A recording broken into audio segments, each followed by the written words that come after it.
Alright, today we're going to talk about blood types, and so this chart is really helpful and useful because it tells you about the phenotypes, the different genotypes, and really what that means in terms of the carbohydrates that are sitting on the blood cells.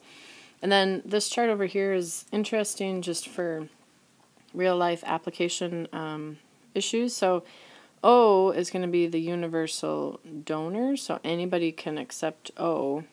And AB is going to be the universal acceptor, so they can accept any type of blood.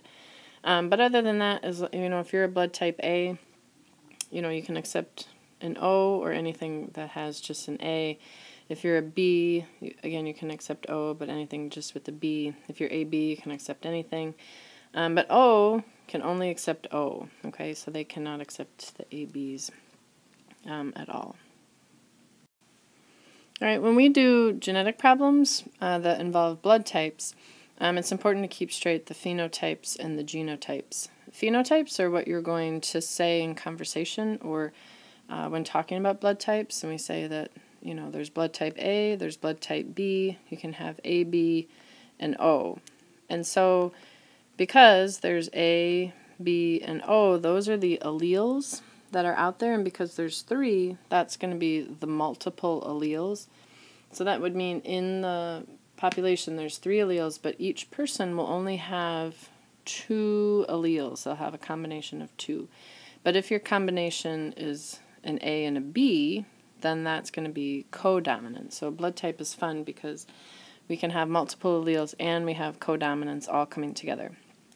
And so the way to write the alleles is when we're involving the genotypes. And so for blood type A, your genotype, there are 2 possibilities. You could have 2 A's, or you can have the dominant A with the recessive little I, because the little I, which represents the O, is going to be recessive to anything that's paired with it. Now, you can write it with these big I's if you like. I usually don't. I just kind of skip right to the letters. So you could be AA or you could be AO, and then that just, so either way, both of these individuals are going to be blood type A. And same for blood type B, you can be homozygous B and have 2 big B's, or people sometimes will say they're heterozygous B, which means they have the big B with the O, B-O. That stinks. And then blood type AB is where you have the principle of codominance, and so if you write it, this way, the genotype and the phenotype are going to be the same. But again, you don't have to just write AB like I do. You could definitely put the big I's. And then the genotype for blood type O, again, you can do the little i's if you like. Oftentimes I just go OO, okay? So that's the big difference here with genotypes and phenotypes. Make sure that for genotypes you always have 2 letters. If you're doing it my way, or with the I's, you'll have 4 letters at least. That'd be the most that you would have. Alright, so now that we have genotypes and phenotypes figured out, let's go through how to solve. So we'll do an example of how to solve. Some examples here for blood types. And so we'll do our Punnett square. So we have an AB, so we'll just write AB, who marries an AB. And so we'll fill in as normal. Alright, so for phenotypes, 1/4 is going to be blood type A. That would be here. And maybe just so we don't get confused, we'll do them all together. And that would mean the genotype, you'd say, is 1/4 AA, because remember, genotypes, you're always having 2 letters. For these 2 right here, so we'd say 2/4. The phenotype is going to be blood type AB. If you want, you can actually write out the word blood type, AB, that would be fine. And then again for the genotype, 2/4 AB. And then the final here, 1/4, the phenotype is just blood type B, where the genotype, we actually write what's in the box, BB, okay? I'll forewarn you, if kids over, if somebody writes the phenotype with an extra A, like right here, it's wrong. Okay, so I mark it wrong. So really make sure that the phenotype is what you would say in conversation. Like nobody ever says, "Hi, I'm blood type AA." You know, it's just, "Hi, I'm blood type A."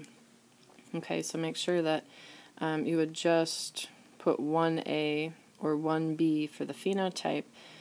AB, though, is fine and easy. Another problem is sometimes you have to work backwards. So in this case here, they tell you that, you know, a woman is B and that she marries a man who is A, but that's all they tell you. And knowing what we know, there are two possibilities. They could be BB or they could be BO, and so they don't give you enough information at this point, you know, to figure stuff out.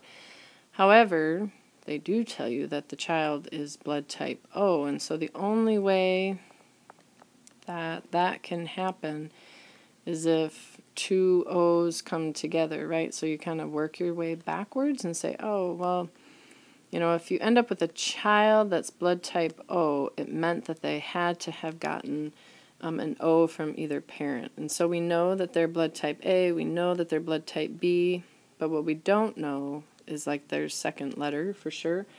But once we know that they've had a child with blood type O, then that sort of solves the mystery. We know that it's the heterozygous version where they're A, O, and BO. So sometimes you have to kind of fill in the Punnett square with what you do know. And they say, well, we do know they're blood type A, we do know that they're blood type B, we do know that they had a kid O, and then just kind of work your way backwards. All right, and then the final thing that you might come across when dealing with blood type problems is that they'll talk about the Rh factor. Rh positive is going to be completely dominant over Rh negative. And so that means if you are Rh positive, you could be positive positive, or you could be positive and negative. You could be heterozygous. And the only way that you can be Rh negative is if you have two negatives together.